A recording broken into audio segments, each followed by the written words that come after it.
Hello, Montgomery County, and welcome to Aperture and Shutter Speed.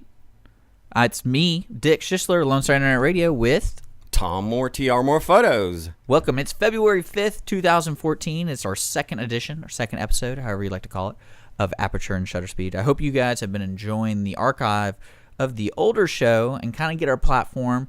If you have any questions on what else we do, it's important to check out our page on Lone Star Internet Radio at irlonestar.com, or more importantly, go to Facebook, look up Aperture and Shutter Speed. You'll see us. That's where we're going to post all of our stuff, like our scenarios we talk about, and especially our photo challenges on Facebook. So make sure to like us and follow us and talk to us, because that's really what I'm looking forward to most out of this show, is talking to Montgomery County local photographers and I guess enthusiasts in film, and to talk about what we like to do. That's right. It. Yeah. And I know today's show we have some really cool stuff going on. We have a scenario, another personal scenario provided by Tom, and we'll get a little bit more into that later in this segment. And then we're going to follow the scenario with something that's connecting. It's about contracts. And Tom knows a lot about contracts. He's the professional photographer at the mic. I am the amateur photographer at the mic. So I'm the guy everyone yells at. Tom's the guy who's doing all the yelling. Right? Maybe. Hopefully that's the way it works. I think that's another scenario, actually. I think that's for our future scenario about dealing with photographers who are in your space when you're trying to do a photo shoot or something like that. Yeah. So, but I guess before we get on to the rest of the program, we're going to talk about a special opportunity we have at Aperture and Shutter Speed, and I'll let Tom take that away. Very exciting. I've been in contact with Adorama in New York City. They're on 42nd Street, and they are one of the largest vendors for all types of photography equipment. I've bought 90% of my products from them, photography equipment from them. They have probably the best reused or used or renovated line of products, and many of them have hardly been used at all.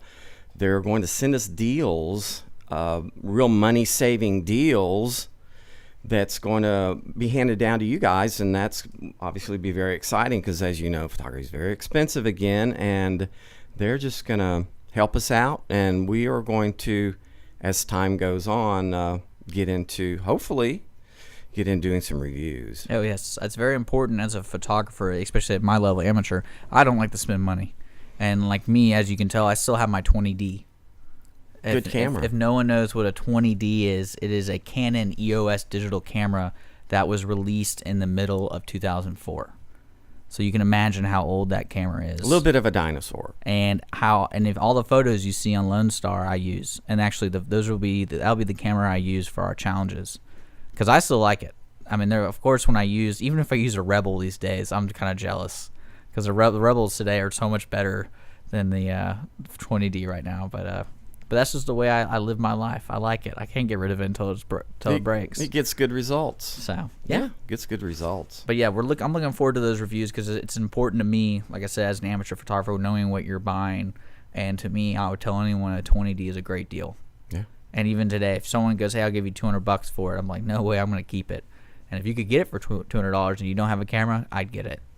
Yeah, because you don't know when you might be in a scenario where you need more than one camera. If one fails, you've got a backup, and that's very important, because things do happen. I've had SD cards fail, and that is very disconcerting, because fortunately that wasn't during a job, a photo shoot that's a paid job.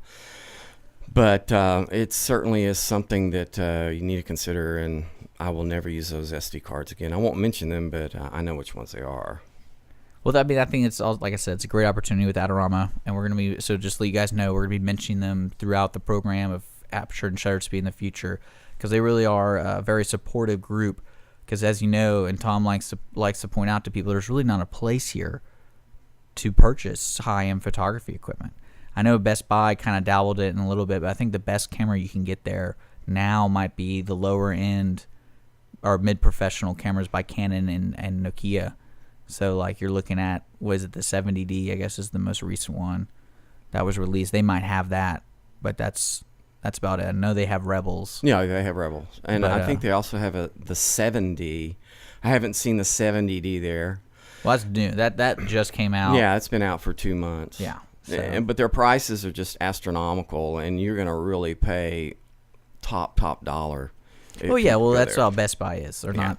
The whole joke about Best Buy is it's the hands-on Amazon.com purchase. Right. That's what the joke around Best Buy is. Right. If you want to get your hands on it, go to Best Buy and then go buy it on Amazon.com. Now go buy it on Anorama, right? But other than that, I guess before we get to the scenario, well, I want to talk about the weather, because for the past week here in Montgomery County, the weather's been off and on. And I know if you're a shooter of outside, it's been kind of crazy. Yeah, I never seen it before. Because it iced down here on Thursday, was that week? The week of, I believe it was the 29th, actually when our first show, Right. the first show aired. Yeah, that's when that week on that Tuesday, school was shut down. And then the Friday prior to that, it was worse, in my opinion, on that Friday. But, it got me thinking about where do you go to shoot and how to handle that kind of weather here, especially if you're not experienced. And it was a beautiful day to shoot, that's for sure. Yeah, the sky is very clear and no clouds, screaming blue sky. You want to try to take advantage of morning shooting because the lighting is much softer and you don't have the shadows created by direct overhead sunlight, which creates that raccoon effect in the eyes where you have major shadows under the chin and around the eyes. And then, of course, shooting as the sun is going down is very nice for doing silhouettes. And hopefully you'll get some orange sky. And a good time to shoot when the clouds are really beautiful, because you obviously get the reflection of the sun creating the different colors. And it makes for some really beautiful composition. Yeah, and especially a variety of different photography, because I know a lot of people are like, oh, it's just gray outside. And I was like, there's still photos to be shot. Yeah, because with HDR, high dynamic range, well, that's where you take three exposures, three right? exposures. You get a normal exposure, over and under exposure, and then you load them, and one sits on top of the other, and it actually brings out colors your eye doesn't even pick up, and you can get some extraordinary color painting using HDR, and it's very exciting. You have to have a tripod to do HDR. You cannot move the camera around at all, because you get what's called ghosting. So it looks like one frame is not seated properly on top of the other, and you get all these weird ghosting look effects. So that's important to note. And then also you have the ice, because you can get some cool shots with the ice. Reflection. And then also you have the people. Yeah. I like taking personal photographs, or not personal, but of people like bundled up. Mm-hmm. People are really, especially here in Montgomery County, people get really cold easily.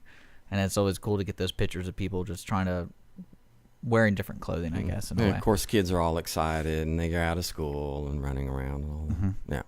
And also coming up, we got spring coming up, so that's going to be really cool. Yeah, I'm looking forward to it. I got a new dog. He's a hound dog, and I have this really cool pond, and she loves the water. I'm going to get all these great shots of the dog jumping in through the air into the water to fetch a stick, and you can get some really extraordinary things just right in your backyard. That's cool. Things like that. I think that's probably when we should start our photo challenge. Yeah, absolutely. During the spring. Flowers coming. And, can you do a micro shot of a butterfly or a bumblebee or a bee or honeybees, or hummingbirds are really fun to shoot. They're very timid, but if you can get behind something, if you have an automatic cable release and you can get far enough away from them and shatter your camera somehow behind some foliage, and get up as tight as you can, they'll get used to the camera, and you can just shoot off all kinds of really cool shots that you even stop their wings. They're amazing creatures, and their colors are absolutely amazing. So that's gonna be kind of an exciting challenge we're gonna pass on to you guys.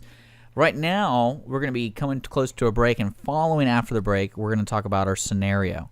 And if you guys have no idea what the scenario segment is of Aperture and Shutter Speed, what it is we come up with a scenario about photography or film, and it's more of a challenge. And sometimes these are real-life challenges that photographers like you have experienced, and kind of figuring out a solution to these problems. And then sometimes they're just kind of what ifs, because there really are a lot of different experiences with photography, and that's the best teacher, in my opinion, is actually going out and trying to do something with photography and film. Because a lot of people say, "Oh, I'm really good," but then you get stuck in this scenario and they just don't handle it. Yeah, it throws you off your game. And that's what I like, that kind of stuff. But yeah, so when we come back, we're going to do our second scenario, and we're going to have our responses. So hopefully we'll be back, right, Tom? Yes. Yeah, just joking. We'll be right back. You're listening to Aperture and Shutter Speed on Lone Star Internet Radio. Hi, I'm Joyce with the Corner Pub in downtown Conroe.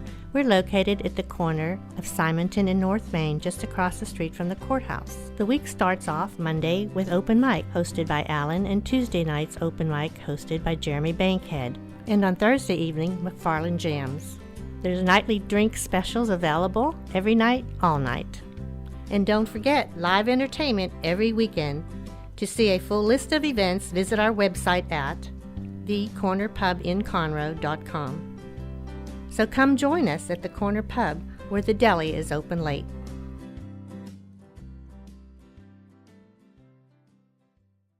Let's go to Lukenbach, Texas. Tired of Waylon, Willie, and the boys? Join me, Gordon Lockhart, for Beethoven, Bach, and the Boys.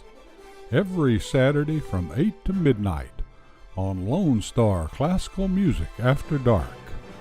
Symphonies, concertos, and sonatas by composers such as Mozart, Tchaikovsky, and Bernstein. That's Lone Star Classical Music After Dark. Every Saturday from 8 to midnight on irlonestar.com. And we are back here on Aperture and Shutter Speed. Go Adorama. Rah, rah, rah. Yes. Okay, so now we're getting to our scenario segment of photography, right? And Yes. this, again, is one of Tom's personal experiences. So I'm going to let him describe the scenario. And also, I also want to make a note, sorry, Tom, is all of our scenarios are available on our Facebook and also the webpage on irlonestar.com. So if you're looking forward to next week's, we're going to have next week's up, or the next show's up, and so you can be thinking about it. Please send us your ideas or your responses to those scenarios on our Facebook page, or you can email me at dick@irlonestar.com, and I will give you a shout out. Right? Okay. Yes. Tom, take it. All right, here's the scenario, guys. You are under contract to photograph a wedding, and we will talk about contracts today. The whole time you're shooting, you have a friend of the bride photographing at the same time you are. How do you communicate with a wedding party that that person in question needs to stay out of the head photographer's way without creating ill will between the photographer and the guests? So you're not sitting there for 4 to 5 hours photographing and everybody's like throwing spears at you with their eyes and grumbling, and it creates a lot of ill will, and then it reflects on, on your photography. So Yeah. I don't want to say too much. Okay. Well, I'm going to take it first because Okay. this is your personal one, and Yeah. you're probably going to have a little bit more to add.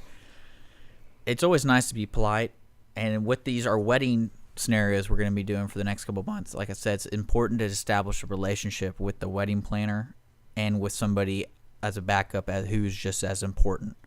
Maybe not the bride, because you don't want to bother the bride. No. That's like do not do that. Right. But you always look for somebody in position of power. Bride's mom. Bride's mom, whoever you see handling a lot of people, because you can go to them and be like, hey, just so you know, there's this person here shooting photography. Because I actually personally have been on the other end, and the problem the photographer had with me is I was testing out my new flash, and I was having a ball with it. I was loving the flash and learning more about. I was being annoying because basically my flash was conflicting with hers. That's it. And it created a divide, and I felt so bad about it afterwards because all my friends were there, and they knew how much fun I was having. So basically, I was the kid who got picked on in their eyes, and this bully came up and told me to stop. And but that's not what way I handled it. I wasn't upset. I was like, I completely understand. I didn't even think about it. Because I was just in the zone taking pictures. Right. But on the other end, I would go to somebody in power and say, hey, this person's doing this stuff. Do you mind talking to them, or I would ask, do I need to go talk to them? Because you're there to shoot professionally. Right. You're missing your shots right now.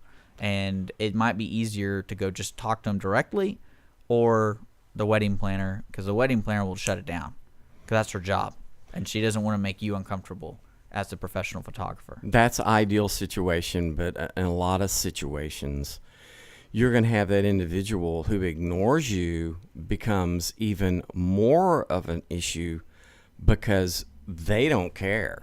Oh yeah, I still took pictures when I was doing it, but I took my flash off, and because that was the only thing I could see being a real reason for me to. I was taking their pictures, making them take bad pictures, basically because of the flash. But if I'm just there taking photos, what's the big deal? Well, I mean, that's not a big deal unless you're bumping into them or when they turn around. And yeah, but the flash is a big issue. And if you have more than one person doing it, then the photographer's like, well, who am I going to bump into this time? Or if they get in front of the camera. But I mean, in your situation, your scenario, you were willing to step aside and say, oh, cool, sorry, I was just, enjoying my new camera. I'm real excited. Sorry.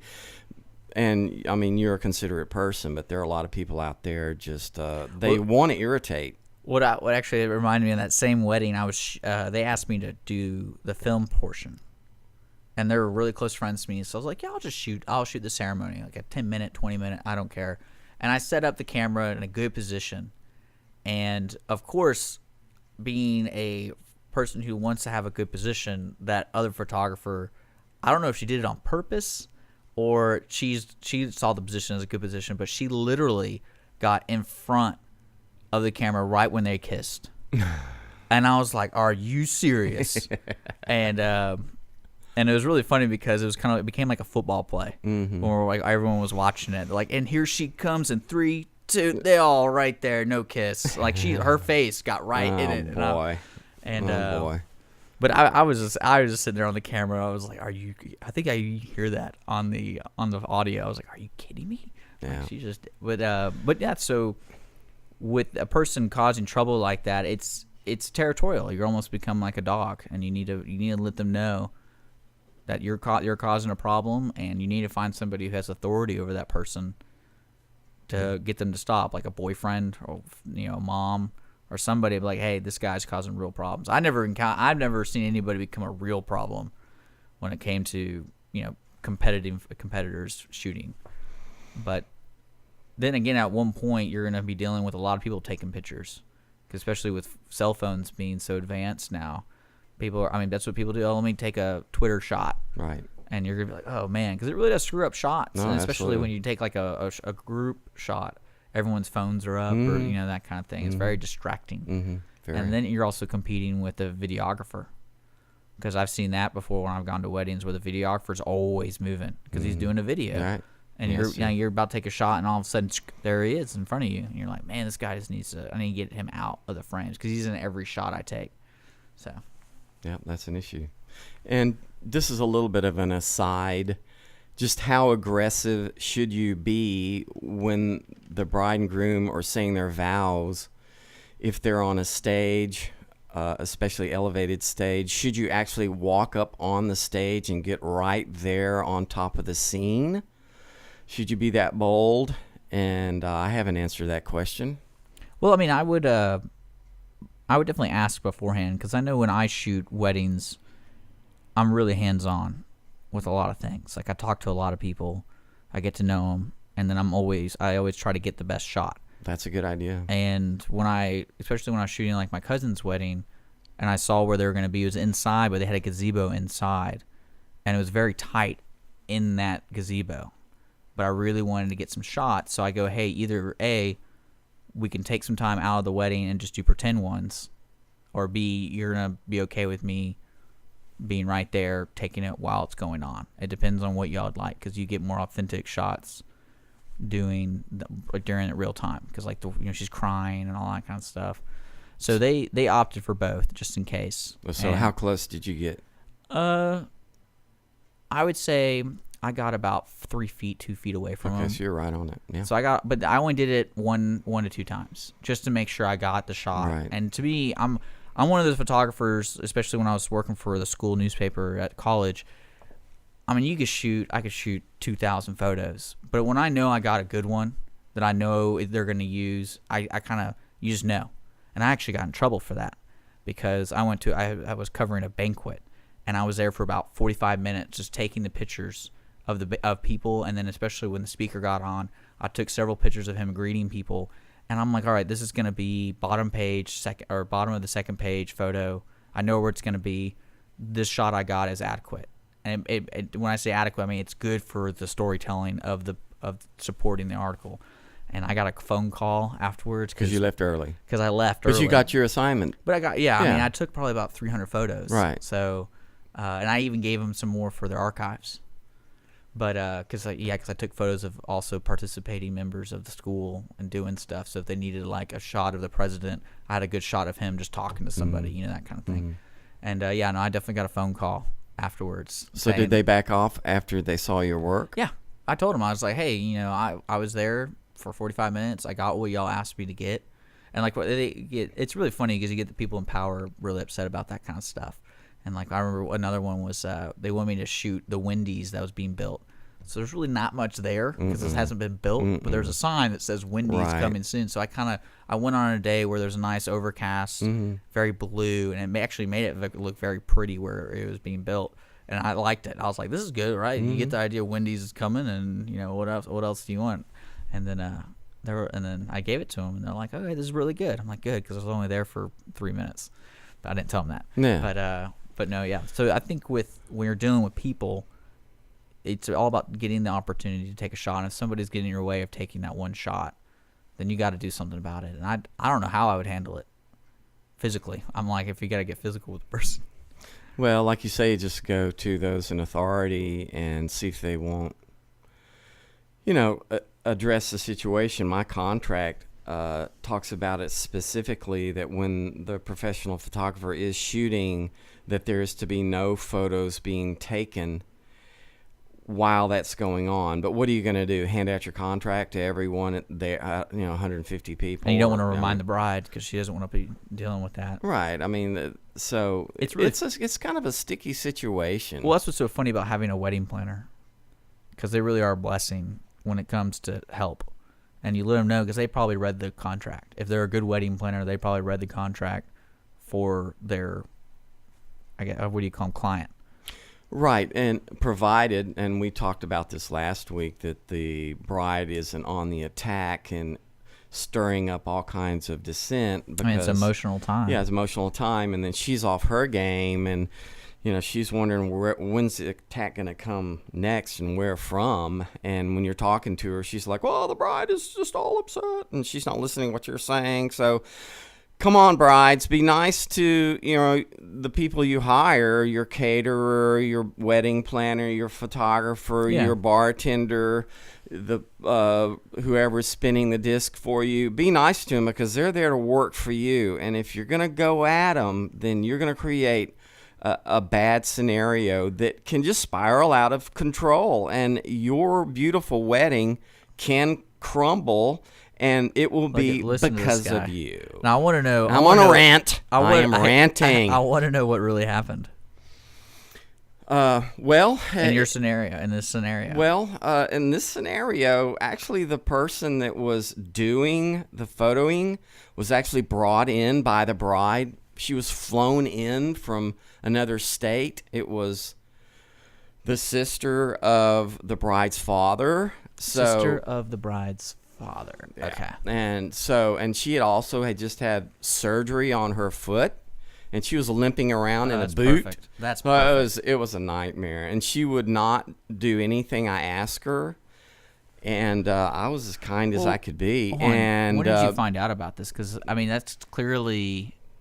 Did they tell you, oh, hey, we're inviting this other photographer? Is that what they told you? Actually, she told me as we were signing the contract that she has a relative that's also a photographer, but she doesn't know if they're going to be able to make it, and we don't know what the weather conditions are going to be, blah, blah, blah. Yeah. So I was I found out later that I was their backup should there be a disaster, which, I have a very, very strong contract. And they're really stepping in some hot water, and it could have been really sticky if I would want to pursue the situation. So, that you do the best you can. And she was definitely a professional. She had her soft boxes set up. She had she had an area designated for all the different shots she was going to do. And so I just started shooting, and we just kind of drew a line in the sand of, this is my area and that's yours. And wow. It was not fun.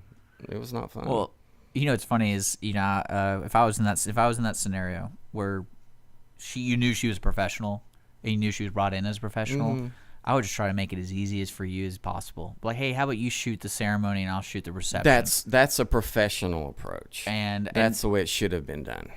And that kind of cuts your work time in half. Right. And even though that sounds cheap, they're the ones offering this for you when they want you to photograph the wedding, and they probably had a down payment for you. Oh yeah. And they didn't know this lady was coming in, and that's just the risk they take. And especially when you have that opportunity to be like, hey, I don't want to get in your way, you don't want to get mine. How about you shoot this part, I'll shoot this part. Right.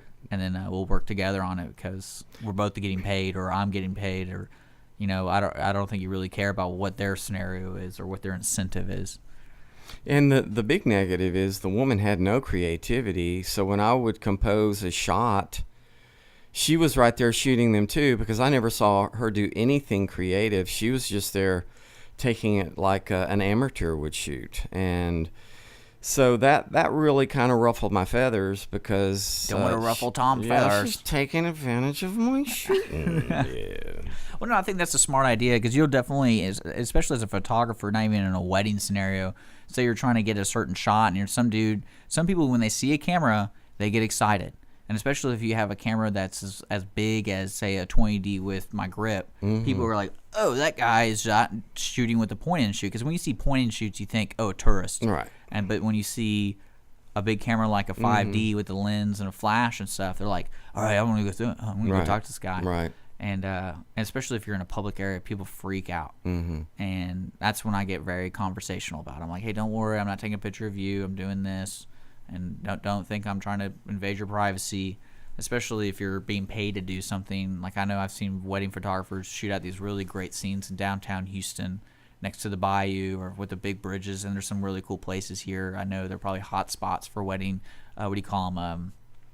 I just went blank. They're taking the pictures prior for their announcements. It's just pre-wedding shots. Yeah. Yeah, just you. And I know when you go to public places, it can be a problem, because I think one of my favorite ones was on the bike route on Buffalo Bayou. There's some really great hills. And you can see the bayou, you can see the city. It's perfect. But right there in the hill is the bike path. And I used to bike there almost every other day. And I was like, I'm sure I'm in a couple of those shots, because I just raced by.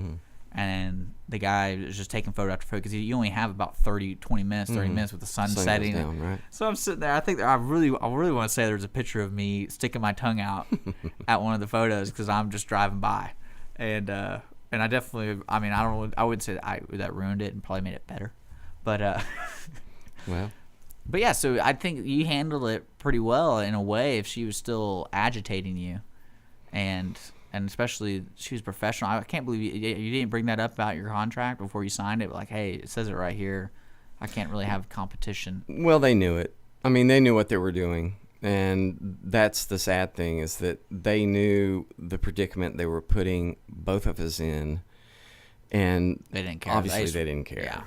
Yeah. So it's just a bad situation, and you want to get the job done. You want to satisfy the contract, and you want to move on.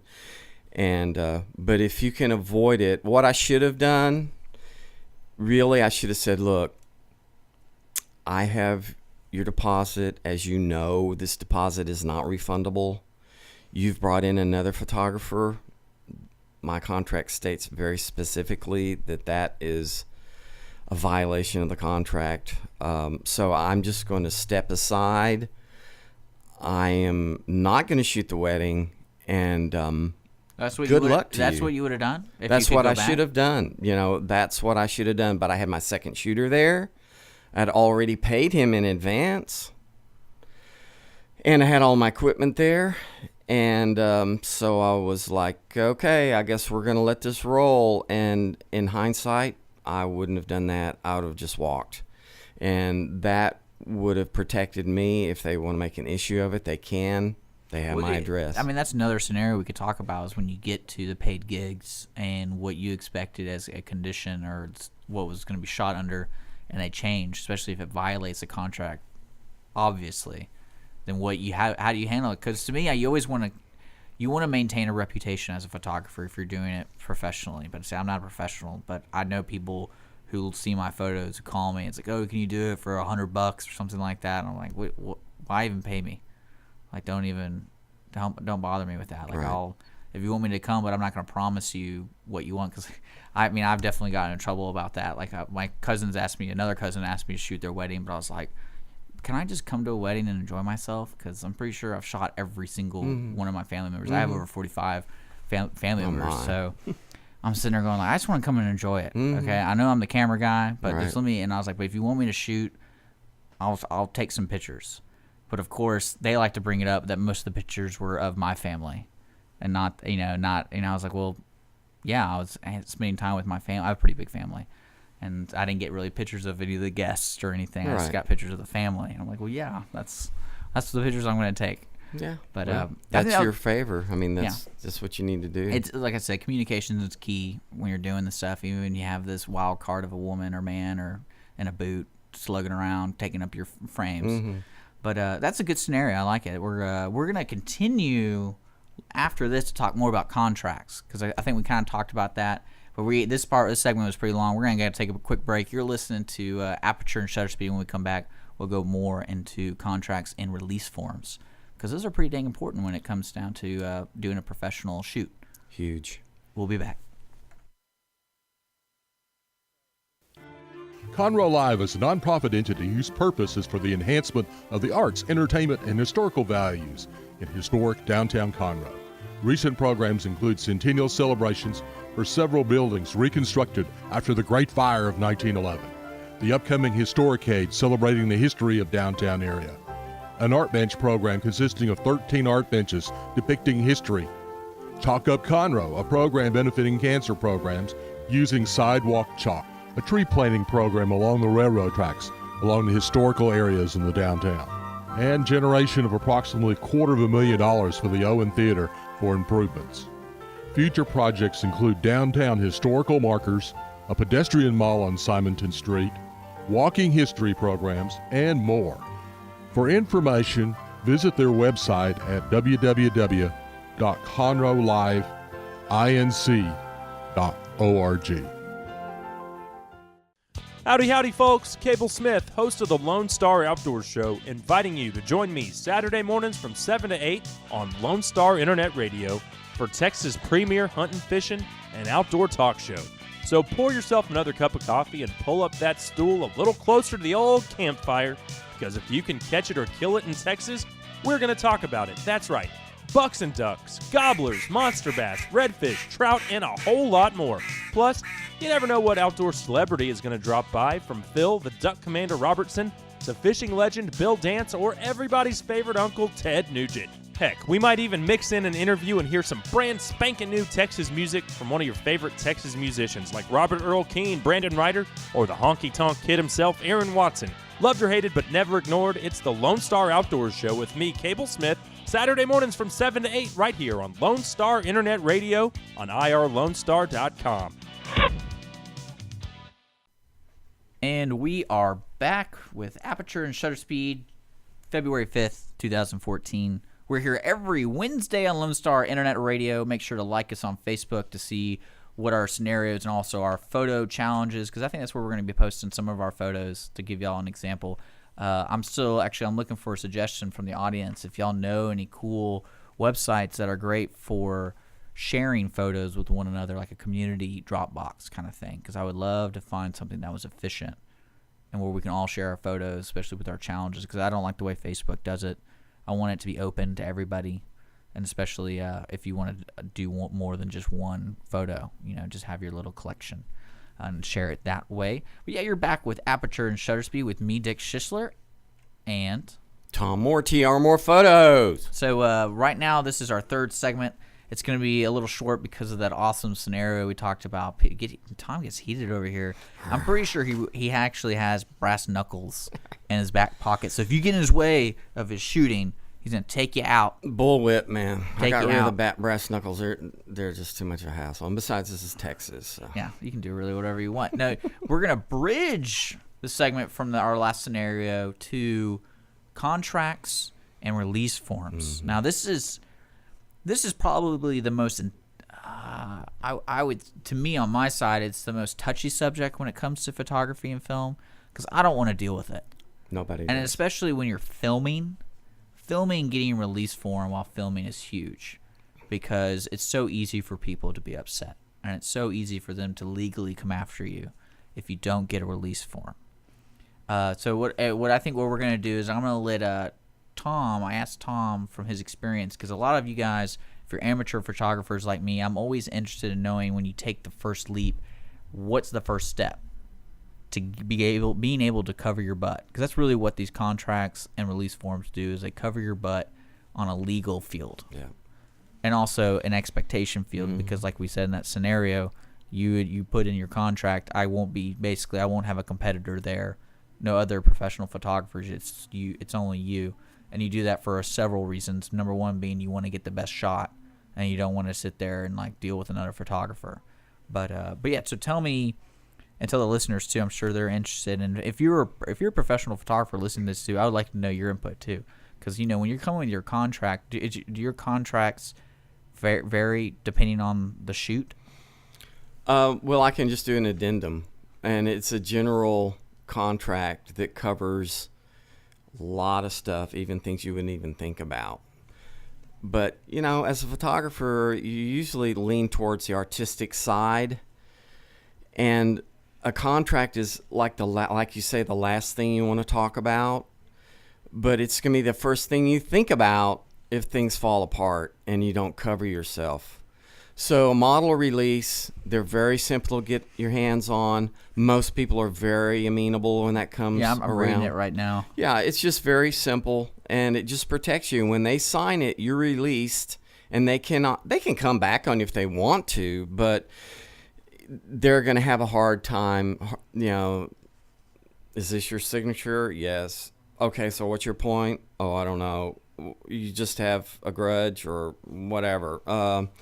So it protects you. And also in the wedding photographer contract, you want to cover a model or release. You want a paragraph that states specifically that everyone that you point that camera on is covered under the model release, and that the mom, dad of the bride or the bride are well aware that your photos can, might, and will be used in magazine, newspaper, internet, on especially whatever. If you're building your portfolio. Portfolio, if you're sitting absolutely. there as an amateur and you're like, hey, I want to do this professionally, and having that contract's important because allows you to use those photos you take to put on your website, to sell to anybody.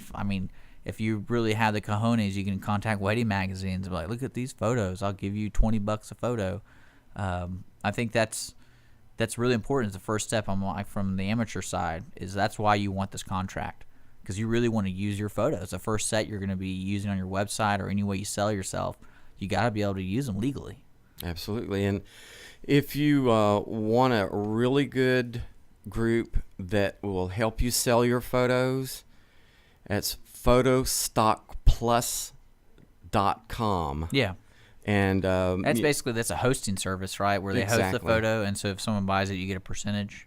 That's basically what you do. Yeah. And because I know people do this for their websites, and it's a lot easier. Some of them are hilarious. I'm pretty sure there's a thing dedicated on the internet about just ridiculous stock photos that make no sense, like out of context stock photos. But yeah, I mean, if that's, I know, because those are so important to get your rights on those photos. Absolutely. Because even if somebody steals them, you go, hey, I actually have a contract talking about how that's mine and where it was shot and who it's by. Especially if you're doing wedding photography, I do want to share something with you, because the difference between a photo shoot and a film shoot is how much more information you have to gather. Because I learned this actually firsthand. I learned this while shooting a TV show. And it was one of those home builders TV shows. So there's a lot of stuff going on, a lot of people involved. And me being a personal, I guess, a PA, that's who I was. I was running in between the houses. I was bringing stuff. And towards the end of the day, they did a big construction job in one of the rooms. So there was something about like 20 people that went through it. And they go, hey, Dick, we need you to go get these releases signed. And you have to take a picture of every single person. Now, I've never been put in that scenario before, and it was really awkward to talk to people and basically explain to them, we need to take your picture, and you need to sign this form, because a lot of people refused at first. And one of the most interesting parts was towards the end, I get a radio call saying, hey, there was a cleaning crew there, literally like a toilet cleaning crew, and make sure to get them. And so I went. And they told me there was 4 of them, 5 of them, and I found 2 of them. And I was like, there's supposed to be 3 others, and they were like, no, there wasn't. And I'm like, well, I was told there's 5. I can't go back without 5 release forms and the pictures. Well, it turns out it was their kids, and they were younger, and the guy refused. He got to the point where I kid you not, I just asked him, I was like, can I take a picture? We're not putting it anywhere. It's just for us to put in the file for reference, so they know that we can have you on the TV because you're on it. He literally goes, well, 1 second. He goes inside, gets his daughter, and comes out like I was the paparazzi, and like had a jacket over her and put her in the car. And I was like, and I was just sitting there. I was kind of like, oh, okay. And this is me being a mean person, because I got to get this. This is what they expect me to do. And I went to the supervisor who hired him. And I go, hey, man, this person's not getting this to sign. He's the one that brought these people, and they were on camera. So we need to get these signed. And so, of course, him being the boss, he got him to sign it. And I felt bad about it, but I was like, 'cause he freaked out. I mean, who does that? Wraps his daughter up in a jacket like I can't take a picture of her. Even though they didn't, I mean, it was real. I mean, I was like, are these kids not supposed to be taken? Like, and because they were I think they were over 18, but I mean, I guess they weren't, because he didn't want them to sign anything or take a picture, even though they were working. So, well, a lot of these moms and dads think that because it's their child that they're going to be a star because you have a camera, and their face is going to be on ET and they're just going nuts. And it's like, look, nobody knows who you are. Nobody's going to know who you just are. Sign it and it's let us take a picture. Yeah, and for you to do that, I guess you did it for free, is amazing, because that's a major task, asking someone to do. I got paid little. I was a PA. I was the grunt. And that's just something they needed help. I was always helping with other stuff. I had a lot of experience on that job, because I got to shoot and I got to work with cameras, and they actually let me work with the Jimmy. It was a 25-foot Jimmy crane. Yeah, well, those are amazing. Those are cool. And I actually got to be one of the supporting camera operators. Like, did you put that in the credits? That's right. But the release form for videos is crazy. Like, you really got to get that done, because photos, the only time I would say you're going to be in real trouble is if you take photos of kids.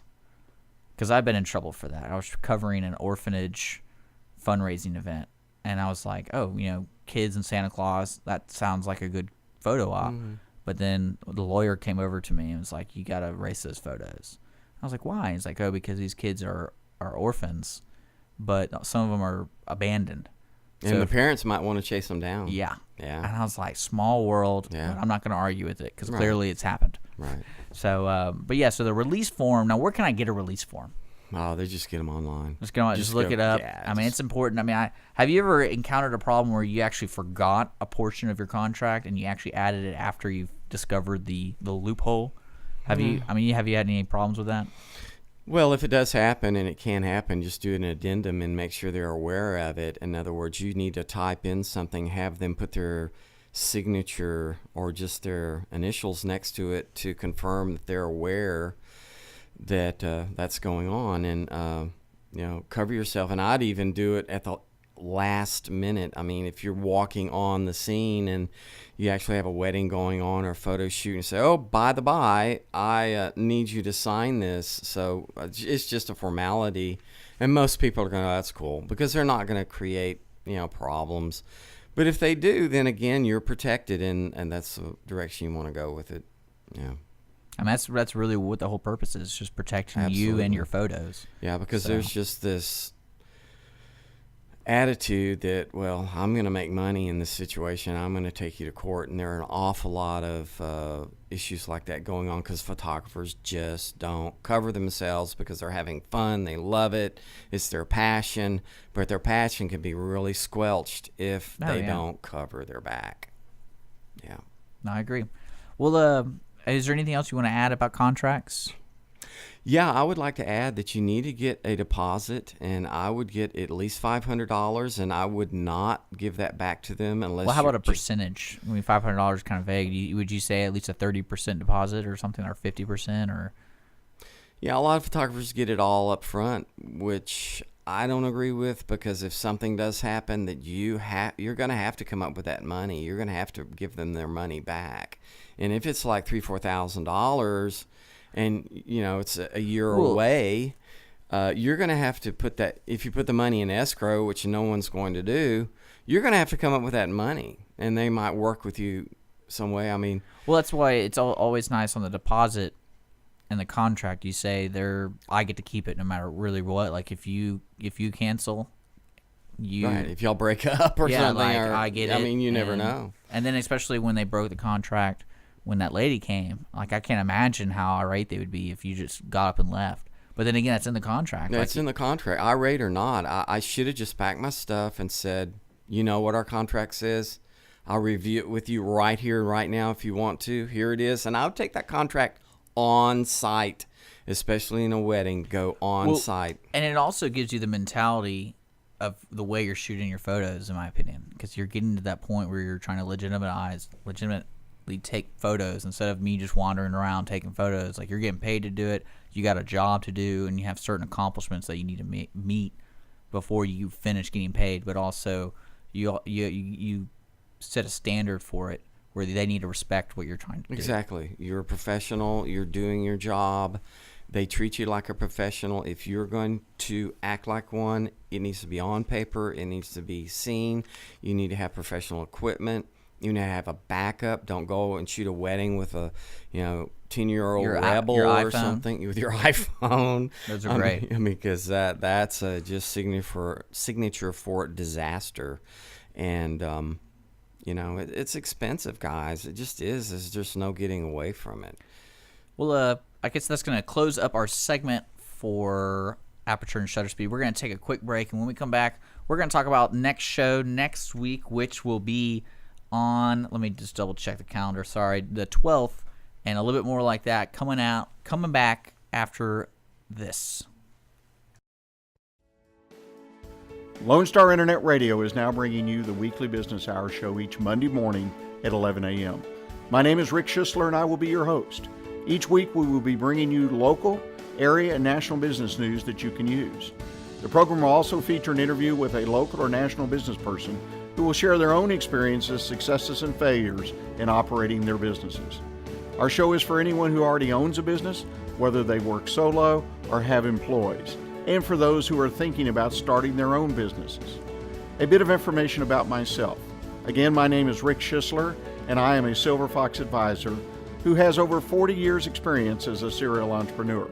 As a part of our show, I will offer some advice and encouragement on our monthly topic, and I will take your questions by email at rschisler@silverfox.org or call into the station at 936-647-3776.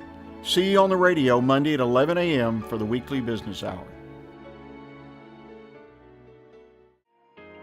SPCA PetSnap of Montgomery County is a 501c3 all-volunteer-based rescue and adoption organization with a no-kill policy for healthy and adoptable animals.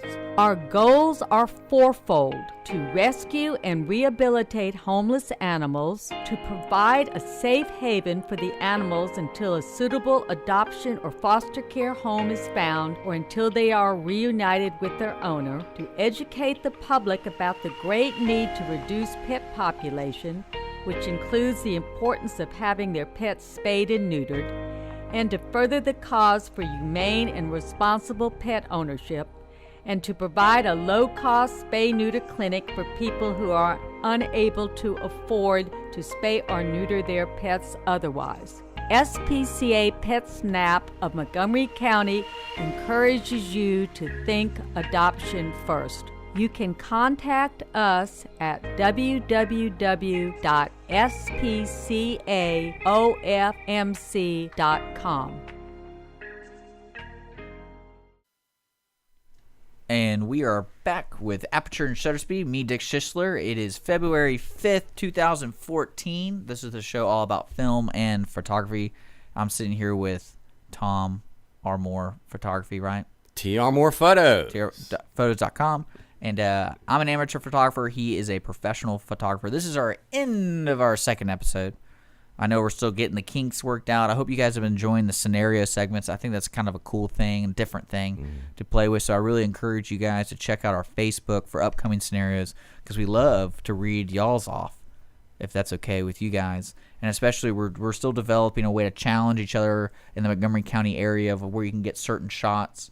I know what we'll try to do, if anything, we'll do a monthly challenge. So at the end of the month, we'll go through the photos, and I think we're trying to figure out the best way for you guys to send us your photos. Right now, I think Facebook's probably the best answer, but you can also email them to me at dick@ourlonestar.com. I think on our next episode, we'll announce our first challenge, I guess our theme challenge. I think it's going to be pretty cool. And thanks for the contract. I think what we're going to do with the contracts, what we spoke to today, and the release forms, we're actually going to put those on the website, kind of a generic form for release, model release, and also for your contract, just so if you're out there trying to get an idea what it is it's in a contract, we'll give you those examples provided by Tom, of course, because he's the one that handles that. And then I guess on our next episode we might have another scenario because we actually might have a guest. Oh, that's exciting. That's exciting. It's going to be a photographer. It's going to be a photographer. I think it's I think he's a hybrid. I know he's an enthusiast, but also I think he might be a little bit on the professional side. So I'm excited about talking to him if he comes in. We got to get the schedule work. That's for the show on the 12th. That's the next show, next Wednesday at 3 o'clock. So make sure you tune in for that. And I think we're going to be taking calls too. So if you don't know what our phone number is, you can actually go onto the website on the top right of every page on IrelandStar.com, 936-647-3776, or go to the Aperture and Shutter Speed on Facebook and write in your questions there, and we'll post more, who the guest is, all the good stuff there. And then, but if not, we do have another scenario. We're going to continue our wedding theme scenario until the end of, I guess, Valentine's Day, because that's why we're talking about wedding scenarios. And I'm going to give it out. It is here's the scenario for our next show. Head photographer should insist that the bride and groom allocate enough money to hire a second shooter to ensure that all phases of the wedding are recorded. The bride says no to your request to hiring a second shooter. What can you say to convince them that a second shooter is a must? A must. I'm gonna put that up on the web, on the Facebook, of course, and on the website IrelandStar.com on the Aperture and Shutter page. Now, is there anything you want to add to the end of the show before we close out, Tom? Well, I'm just really excited about getting some of you guys working here so we can talk about it. We can help you develop your skills. We'll learn from you. It's always a learning game. It's always a learning curve in everything in photography.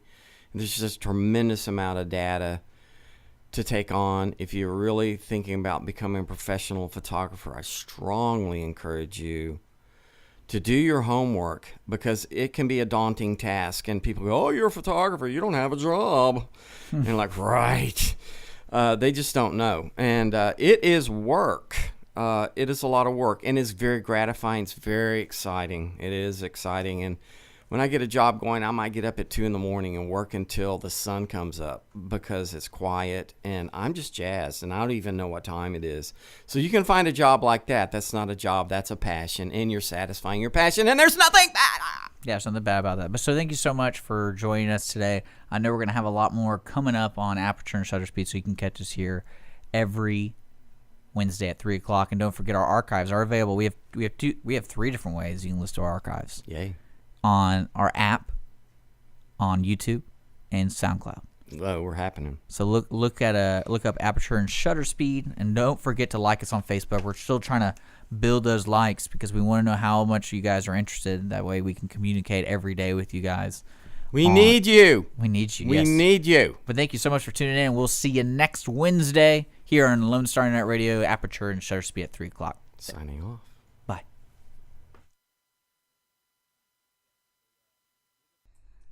Hey everyone, this is Tina, your host from Retro Saturdays.